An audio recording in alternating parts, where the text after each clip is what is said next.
Man was never meant to be the highest thing he knows. Every civilization that lasted more than a generation understood this before it understood almost anything else. The Stoics called it the Logos.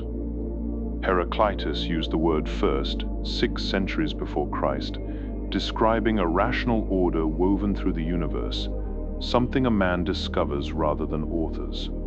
Cleanthes wrote a hymn to Zeus, asking to be brought into alignment with that order, not asking permission to rewrite it. Marcus Aurelius, an emperor who could have declared his own word final on any matter in the empire, spent his nights instead checking his own reasoning against something larger than his own throne. He had the power to answer to no one. He chose to answer to the order anyway.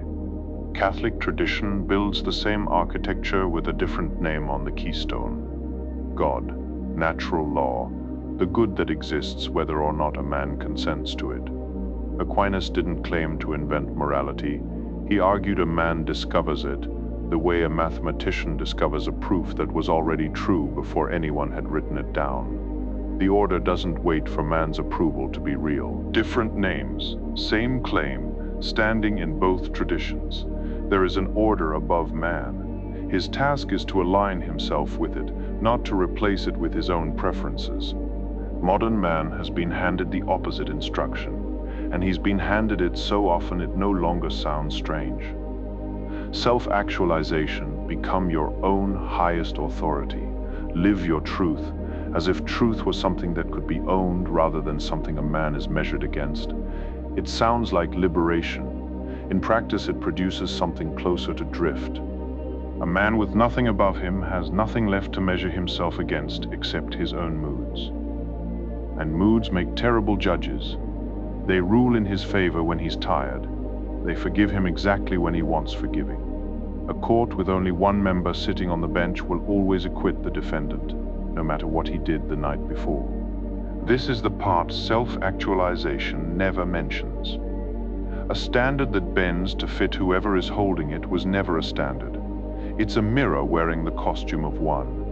A man can call his own appetite wisdom for years before he notices he's stopped growing entirely, because growth requires a fixed point outside yourself to grow toward. Move the target every time you fall short of it, and you'll never miss again, and you'll never improve again either. Rome understood the danger of a man with no ceiling long before Christianity gave it new language. The early republic built entire institutions, the Senate, the censors, the auguries, specifically so that no single man could become the final word on anything, not even a general fresh off a triumph. Consuls served for 1 year and shared power with a colleague who could veto them, on purpose, so that ambition always had something above it to answer to. The moment Caesar started acting as though he answered to nothing above himself, crossing the Rubicon with a legion that belonged to Rome and not to him personally, the republic that had stood for 400 years began coming apart within a decade. It didn't take an invasion. It took one man deciding the order above him was optional.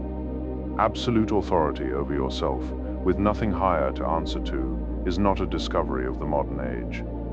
It's a temptation as old as the Rubicon, and it has ended the same way every time a man gave into it fully.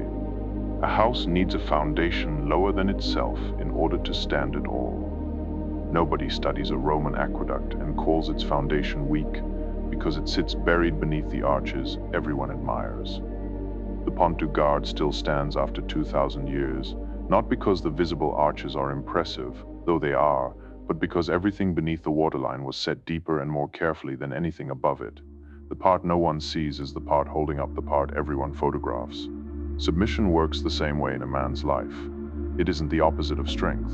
It's the floor strength gets built on, the thing that lets discipline mean something beyond a man's own convenience. Take the ceiling away entirely, and a man doesn't become free. He becomes unanchored, answerable only to whatever he happens to want, at the exact moment he wants it. Discipline without something higher to aim at eventually collapses into its opposite, because there's no longer any reason to hold the line. Once holding it stops feeling good. Marcus Aurelius kept his line for 2 decades on a frontier that never let up. Take away the order he was checking himself against, and there was no reason left for any of it. no reason to correct himself in a tent no one would ever read the contents of. A man who kneels to nothing eventually serves his own appetite instead.